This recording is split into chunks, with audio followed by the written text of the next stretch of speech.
1990 সালে 35টি দেশ একসাথে হয়ে ইরাকের উপর আক্রমণ করেছিল। সাদ্দাম হোসেন একাই ইরাকি সৈন্যবাহিনী নিয়ে আমেরিকা, ইংল্যান্ড, ফ্রান্স, সৌদি আরব, কুয়েতের মতো একসাথে 35টি দেশের বিরুদ্ধে লড়াই করেছিল।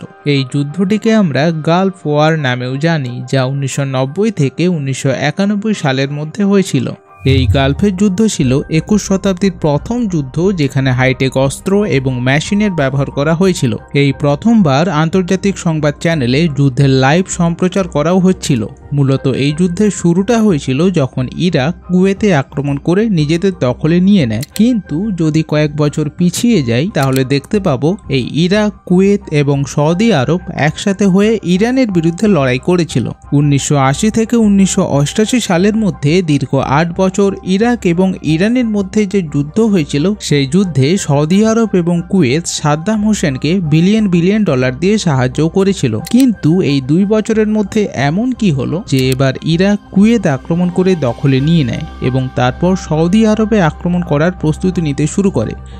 দেখুন, 1979 সালে ইরানের শাসক হয়েছিলেন আয়াতুল্লাহ খোমেনি, যে একজন শিয়া ধর্মগুরু। এই আয়াতুল্লাহ খোমেনি চাইছিল ইরানের পাশের দেশগুলোতে শিয়া শাসকরাই রাজত্ব করুক, যেমন সিরিয়া, সৌদি আরব, লেবানন, কুয়েত এবং ইরাকের মতো আরব দেশগুলোতে। আয়াতুল্লাহ খোমেনি তার রেকর্ডিং করা ভাষণ রেডিওর মাধ্যমে এবং ক্যাসেটের মাধ্যমে প্রচার করতে থাকেন। তিনি মানুষদের বোঝাতে থাকেন পশ্চিমা মতবাদী শাসকদের সরিয়ে এখানে ইসলামিক শাসন ব্যবস্থার সূচনা করা হোক। এর ফলে সৌদি আরব, কুয়েত এবং অন্যান্য আরব রাষ্ট্রের শাসকরাও ভয় পেয়ে যায় এবং আয়াতুল্লাহ খোমেনিকে আটকানোর জন্য সাদ্দাম হোসেনকে ইরান আক্রমণ করার জন্য উস্কানি দিতে শুরু করে এবং শেষমেশ 22 সেপ্টেম্বর 1980 সালে ইরাক ইরানের উপর হামলা চালায় এবং দ্রুতই সেই যুদ্ধ ভয়াবহ আকার ধারণ করে।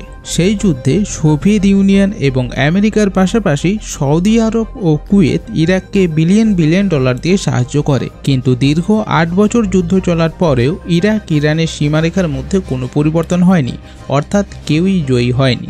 যুদ্ধের পর ইরান এবং ইরাক দুটো দেশকেই অনেক ক্ষয়ক্ষতির সম্মুখীন হতে হয়েছিল।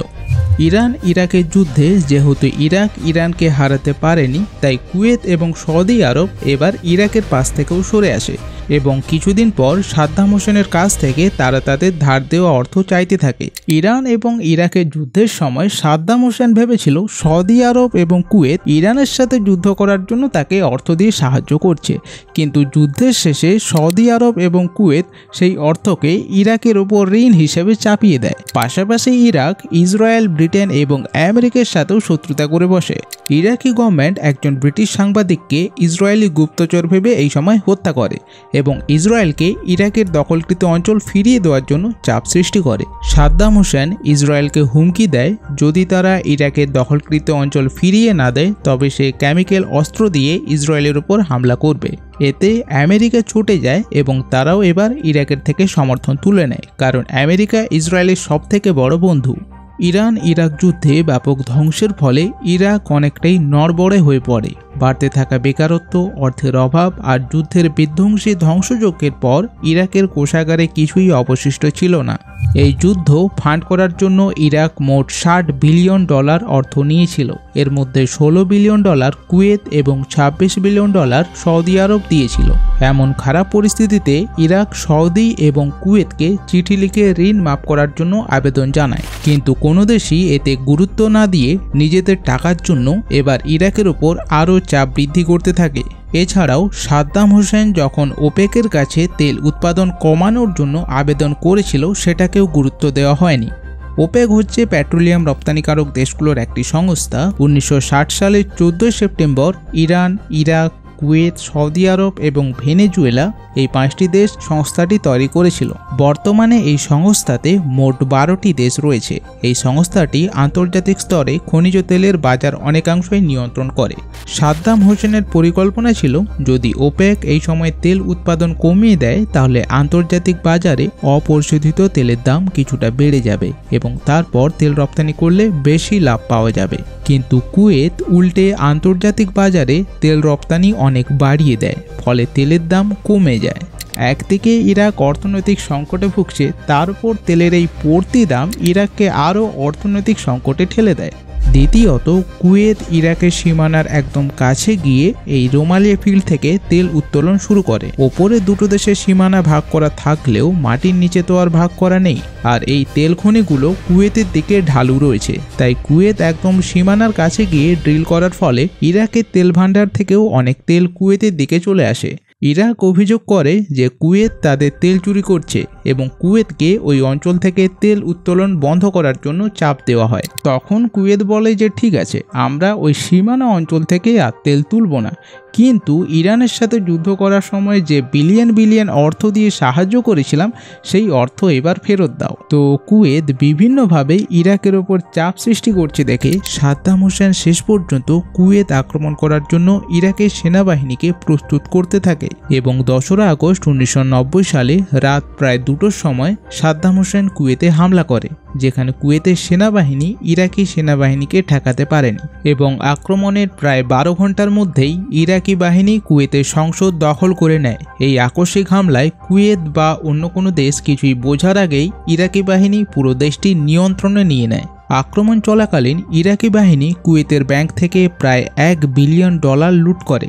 ইরাক ভালো মতোই জানত কুয়েতের বাহিনী এই ইরাকি আক্রমণকে ঠেকাতে পারবে না। আকস্মিক হামলার ফলে কুয়েতের রাজা শেখ জাবের আল আহমেদ আল জাবের আল সাবা লুকিয়ে সৌদি আরবে পালিয়ে আসে, কিন্তু তার ভাই শেখ ফাহাদ আল আহমেদ আল জাবের আল সাবা ইরাকি সৈন্যের হাতে ধরা পড়ে এবং তাকে প্রাসাদের সামনেই ফাঁসি দেওয়া হয়। কুয়েতের বহু মানুষ দেশ ছেড়ে পালিয়ে যায় এবং যারা পালাতে পারেনি তাদের অনেককেই নির্বিচারে হত্যা করা হয়। এরপর সাদ্দাম হোসেন তার চাচাতো ভাই আলী হাসান আল মাজিদকে কুয়েতের গদিতে বসিয়ে দেন। এদিকে মার্কিন প্রেসিডেন্ট জর্জ বুশ, যুক্তরাজ্যের প্রধানমন্ত্রী মার্গারেট থ্যাচার এবং আরও অনেক দেশ ইরাকের এই অগ্রাসনকে আটকানোর জন্য 1990 সালের 10 আগস্ট জাতিসংঘ নিরাপত্তা পরিষদ রেজলিউশন 660 পাশ করে, যার অধীনে ইরাককে এই অগ্রাসন বন্ধ করতে বলা হয়। কিন্তু সাদ্দাম হোসেন তা মানেনি, কারণ কুয়েতে বিশ্বের প্রায় 10%-এরও বেশি তেল রিজার্ভ রয়েছে, যা সাদ্দাম নিজের নিয়ন্ত্রণে রাখতে চেয়েছিল। আর শুধু তাই নয়, তার পরবর্তী লক্ষ্য ছিল সৌদি আরব। যদি ইরাক সৌদি আরবে আক্রমণ করে দখল নিতে পারে তাহলে সাদ্দাম হোসেন বিশ্বের বিরাট অংশের তেল রিজার্ভের মালিক হয়ে যাবে। আমেরিকা এবং ব্রিটেন কিন্তু সেটা আগে থেকেই ধরে ফেলেছিল। তাই কুয়েতে আক্রমণ করার কয়েকদিনের মধ্যেই আমেরিকার একটি দল সৌদি আরবের রাজা ফাহাদের সাথে দেখা করে এবং তাকে বোঝানোর চেষ্টা করে যে এরপর যদি ইরাক সৌদি আরবে আক্রমণ করে তাহলে কিন্তু সৌদি আরবের সেনাবাহিনী তাকে প্রতিরোধ করতে পারবে না। তাই নিজের দেশকে রক্ষা করার জন্য রাজা ফাহাদ ইউএস অ্যালায়েন্সকে তাদের আকাশসীমা ব্যবহার করার জন্য অনুমতি দেয়। সবার প্রথম জাতিসংঘ নিরাপত্তা পরিষদ রেজলিউশন 661 পাশ করে, যার অধীনে ইরাকের ওপর অর্থনৈতিক নিষেধাজ্ঞা আরোপ করা হয় এবং রেজলিউশন 665-র অধীনে ইরাকের ওপর নৌ অবরোধ করা হয়। পরে সৌদি আরবকে ইরাকের আক্রমণ থেকে রক্ষা করার জন্য একটি জোট গঠন করা হয়, যাকে কোয়ালিশন ফোর্স বলা হয়। এই কোয়ালিশন ফোর্সের মধ্যে United State, United Kingdom, France, Saudi Arabia, Egypt, Syria, Oman, টার্কির মতো প্রায় 35টি দেশ একসাথে জোটবদ্ধ হয়েছিল।